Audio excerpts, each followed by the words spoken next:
घर में कमाने वाला एक अकेला बाप था और पूरे घर में गुर्बत का डेरा था।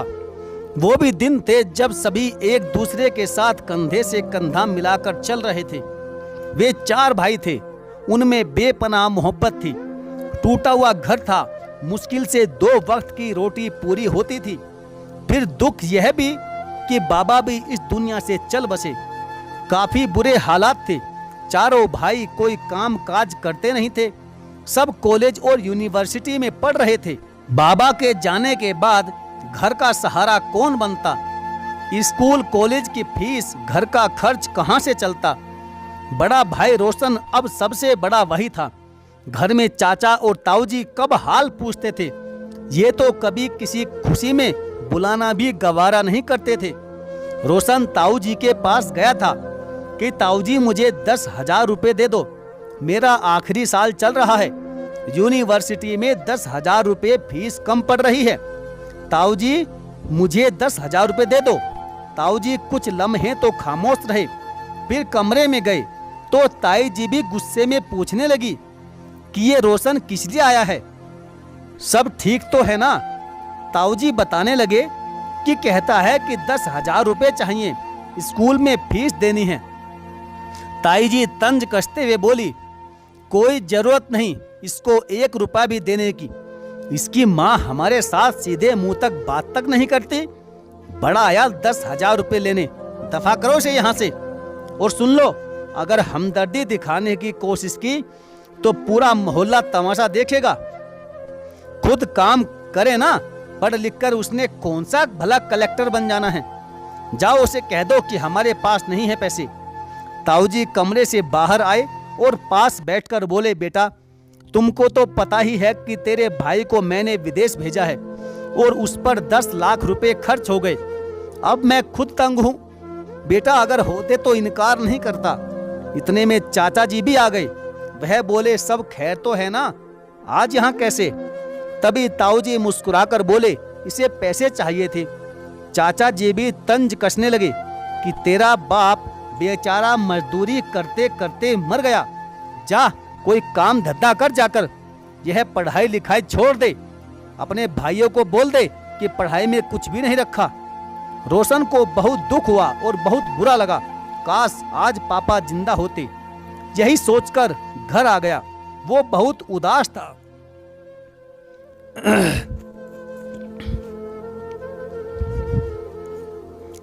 वो बहुत उदास बैठा था।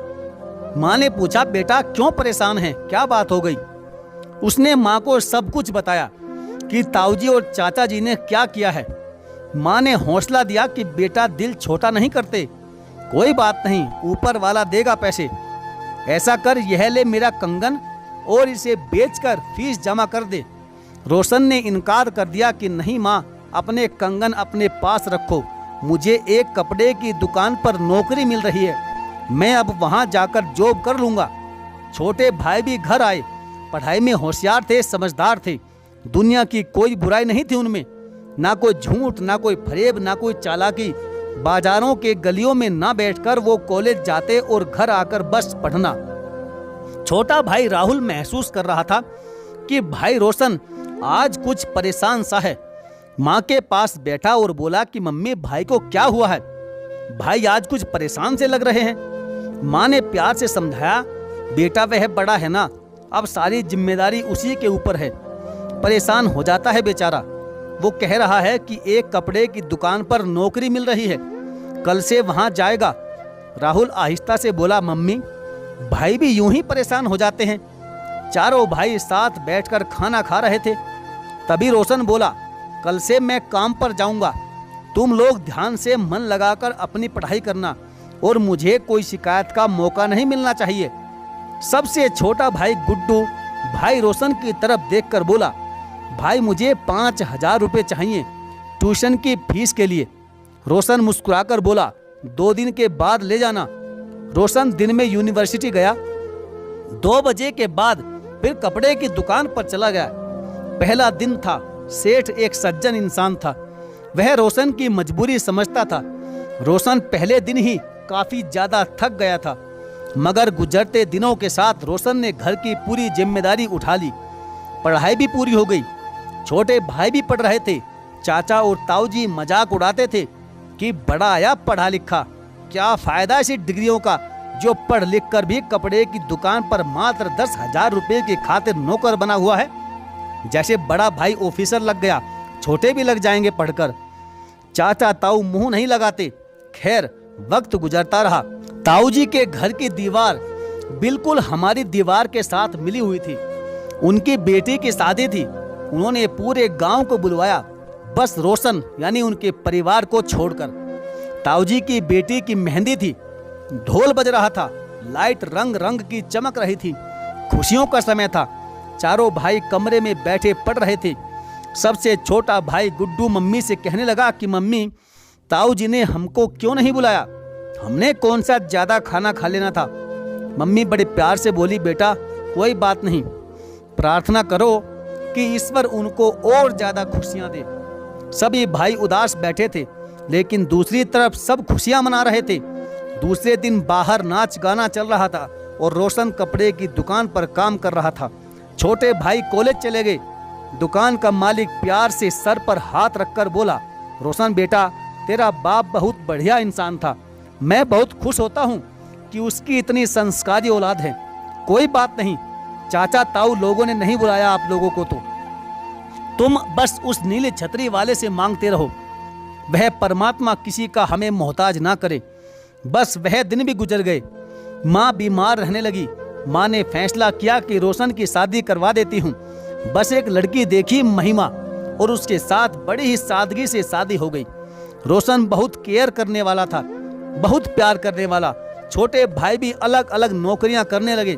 प्राइवेट स्कूल में या किसी कंपनी में कोई अच्छी जॉब नहीं मिल रही थी, और अगर मिलती भी तो 10,000 रुपए की नौकरी मिलती, लेकिन वहां मेहनत ज्यादा करनी पड़ती थी। खैर, जहां रोशन काम करता था उस दुकान का मालिक कहने लगा, अरे रोशन, अपने भाइयों को बोलो कि मेरे पास आकर काम करे, मैं उन्हें 12,000 रुपए हर महीने दूंगा। रोशन ने जब भाइयों को बोला तो सब कहने लगे, भाई हम इतना पढ़े लिखे हैं, चाचा ताऊ नाम रखेंगे हमको। रोशन मुस्कुराने लगा, अरे मेरे पागल से लाडलों, वे चाचा और ताऊ जिन्होंने कभी भी हमको किसी खुशी या गम में बुलाना भी गवारा न किया। छोटे भाई पूरी बात समझ गए। कपड़े की दुकान पर काम करने लगे। मकसद सिर्फ पैसा कमाना था। साइकिल के पीछे कपड़ा बांधकर फेरी लगाने जाते। सब बहुत मजाक उड़ाते, लेकिन वह मेहनत करते रहे। एक दिन वह कपड़े की दुकान का मालिक कहने लगा कि मेरी सिर्फ एक ही बेटी है, बेटा कोई नहीं है। मैं अब बूढ़ा हो चुका हूँ।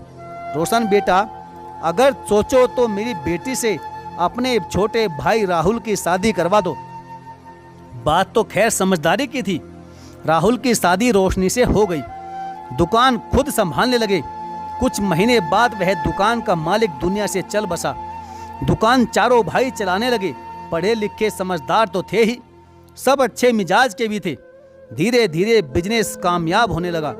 ईश्वर ने मदद की। कपड़े की दुकान बढ़ाते बढ़ाते वह कपड़े को बहुत बारीकी से समझने लगे। ऊपर वाले के कर्म से पैसा भी अच्छा खासा कमा लिया था। घर बना लिया, शादी भी सबकी हो गई। चारों भाई कंधे से कंधा मिलाकर कामयाबी की राह पर चल रहे थे। सबसे छोटा भाई गुड्डू एक दिन कहने लगा, बड़े भैया, हम क्यों ना खुद कपड़े बनाकर बेचना शुरू कर दें। हम सब समझते हैं, जानते हैं। सबने फैसला किया कि हम अपना कारखाना लगाएंगे। खैर, देखते ही देखते वो कपड़े के एक बड़े कारखाने के मालिक बन गए। लाखों से करोड़ों रुपए कमाने लगे। चाचा और ताऊ देखकर जल उठे कि ये बिन बाप के बच्चे कैसे भला इतने कामयाब हो गए। उनके कारखाने में, उनके कपड़ों की दुकान पर सैकड़ों लोग काम करते हैं।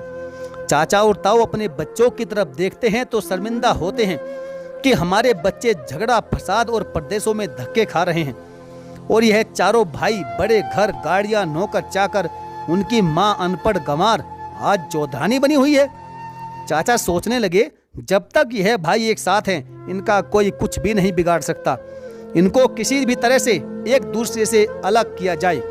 सारा बिजनेस और जायदाद बड़े भाई रोशन के नाम पर था।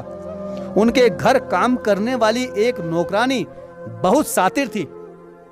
चाचा ने सोचा कि उसे कुछ पैसे दिए जाएं, तो उसे पैसे देकर कहने लगा कि रोशन के छोटे भाई की बीवियों के कान भरना कि सब कुछ बड़े भाई के नाम है। आपके पति इतनी मेहनत करते हैं, कल को आपके बच्चे भी होंगे, सब कुछ तो बड़े भाई के नाम है। क्या पता कब उनकी नीयत बदल जाए। छोटे भाई राहुल की पत्नी यह सुनकर चुप हो गई। उसने गुड्डू और रोहन की पत्नियों से बात की। सबने कहा, बात तो दीदी सच है, रोशन भाई के भी 3 बेटे हैं, हमारी अभी औलाद नहीं है, कल को हमारी भी औलाद होंगी। अगर रोशन भाई बदल गए तो क्या होगा। रात को सबने मुंह बनाए हुए थे, हमें अलग घर चाहिए। यह पहली चिंगारी थी जो दहक उठी थी। माँ भी सामने बैठी थी। माँ हैरान होकर बोली, यह क्या कह रही हो तुम मेरी बच्चियों। लेकिन औरत के दिमाग में जब कोई डर बैठ जाए तो मौत तक वह नहीं निकलता। वह जिद लगाए बैठी थी कि अलग घर और प्रॉपर्टी में हिस्सा जरूर चाहिए। राहुल, रोहन और गुड्डू ने अपनी पत्नियों को बहुत समझाया भी, लेकिन किसी हद तक वह सच भी कह रही थी। रोशन भाई प्यार से बोले, ये सब आपका ही तो है। रोहन की पत्नी बोली, हमारा है तो भाई हमको दे दो। हर रोज यह बात बढ़ने लगी, तमाशे होने लगे, घर में बेसुकूनी सी छाने लगी। सब भाई अपने हिस्से का सोचने लगे। कारोबार से ध्यान ही जाता रहा। एक दूसरे के लिए दिल में शक बैठ गया। इस महीने 30 लाख का नुकसान हो गया, क्योंकि उन्होंने पहले की तरह लगन से काम करना छोड़ दिया था। रोशन भाई ने बहुत समझाया, लेकिन छोटे भाई तो अब गिरे बांध तक आ पहुंचे।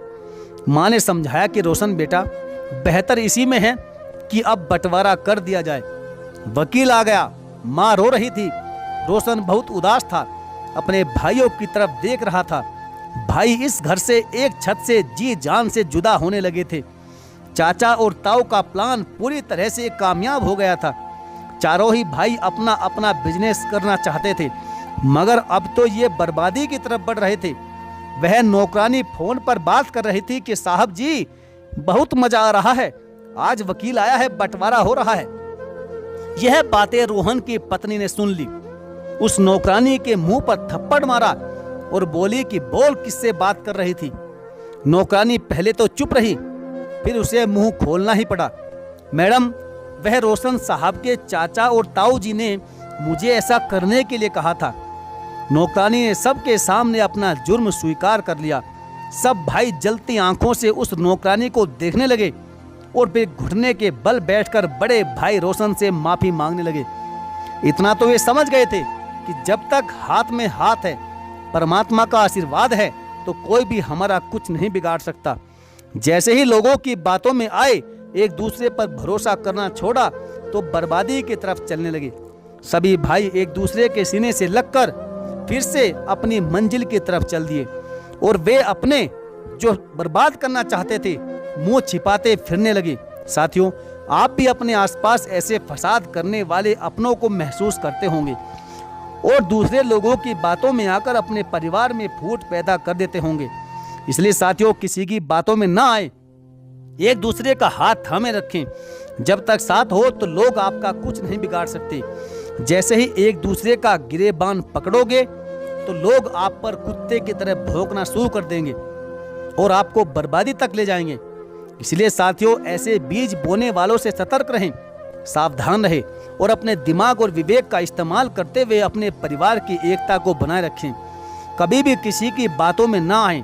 तो साथियों, आपको यह कहानी कैसी लगी आप हमें कमेंट करके जरूर बताएं और आपका इस बारे में क्या विचार है, अपनी राय जरूर लिखें।